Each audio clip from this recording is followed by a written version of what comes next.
While millions lose their homes and savings, someone is getting richer. While panic spreads through the markets and people lose everything, there's a small group that's not panicking at all. They're buying. They know something others don't. And by the time the crisis ends, they've become billionaires. This is not luck. This is strategy. Imagine an economy at its peak. Everyone believes growth is endless. Real estate prices only go up. Stock markets reach all-time highs.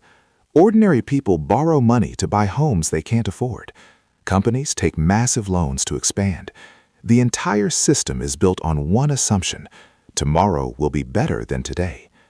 But bubbles always burst. Then comes the crash. Asset prices collapse by 50, 60, sometimes 80%. Unemployment skyrockets. Ordinary people become desperate. They are forced to sell everything at any price just to survive. Banks fail. Businesses close overnight. Fear becomes the only emotion that matters. This is where the magic happens. While everyone else is selling in panic, the wealthy are doing the opposite. They are buying. Buying homes at 30 cents on the dollar. Buying stocks worth a fraction of their actual value. Buying entire businesses that were worth billions for pennies. The reason is simple. Cash is king during a crisis. When everyone else is broke and desperate, having money becomes a superpower. During good times, wealthy individuals have capital sitting in their accounts. They also have access to credit that ordinary people don't have. While regular investors panic and sell, the rich have the luxury of patience. They can wait. They know that markets always recover eventually. When the bottom arrives, they deploy their capital. They buy distressed assets at historic discounts.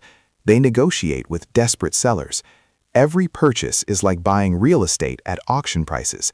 Every stock bought is a future dividend waiting to be collected. The mathematics is brutal.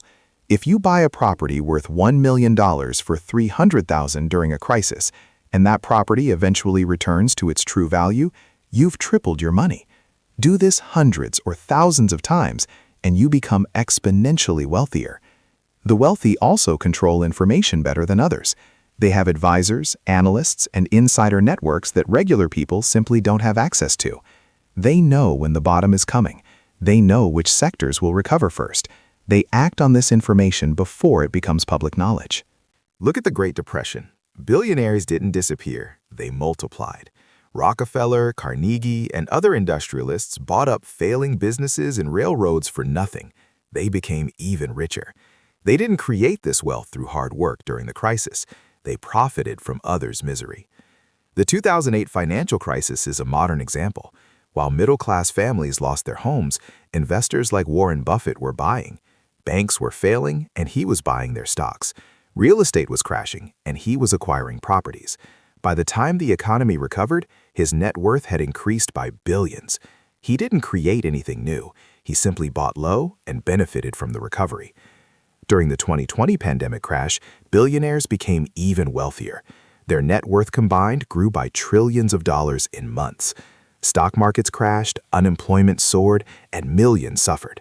The wealthy used this chaos to consolidate their power. They bought fractured companies. They absorbed struggling competitors. They became larger, more dominant, more untouchable. This pattern repeats every decade. Economic instability creates wealth concentration. Crises transfer money from the many to the few. It's not conspiracy, it's mathematics. It's not evil, it's capitalism working exactly as designed. Here's how it really works. During stable times, wealth is spread relatively wide. Middle-class people own homes. Small business owners compete fairly. Markets are competitive.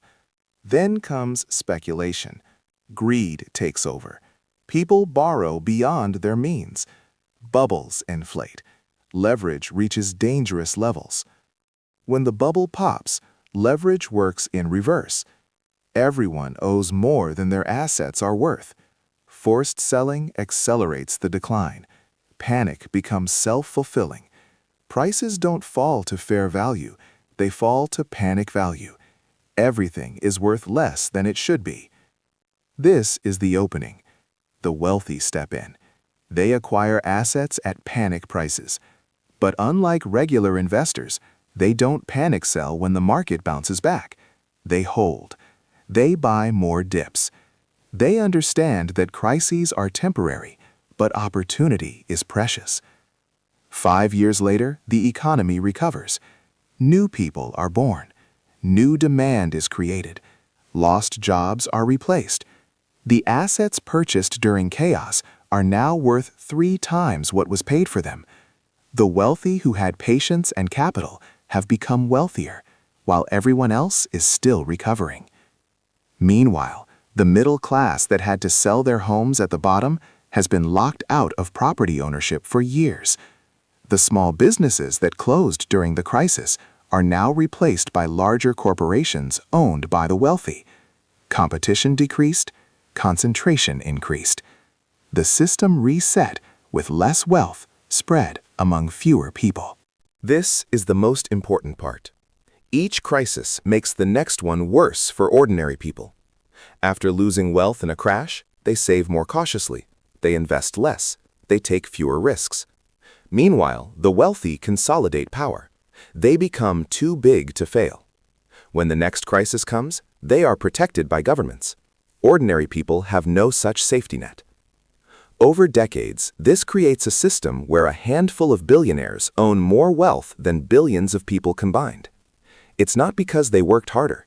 It's because they understood that crises are opportunities. While everyone else was panicking, they were buying. The harsh truth is that financial crises are features of capitalism, not bugs. They are the mechanism through which wealth transfers from the many to the few. They are how billionaires become even more billionaire. They are reset buttons on the system, and the wealthy control the reset. You cannot stop crises. They are inevitable. But you can decide how you will react when the next one arrives. Will you panic and sell like everyone else? Or will you understand that while others are losing everything, someone is becoming richer, and it could be you? The question is, are you prepared? If you want to understand how markets work, how wealth is really created, and how to protect yourself during crises, subscribe to this channel. Like this video. Share it with someone who needs to understand this, because the next crash is coming. History always repeats, and next time, you'll know better.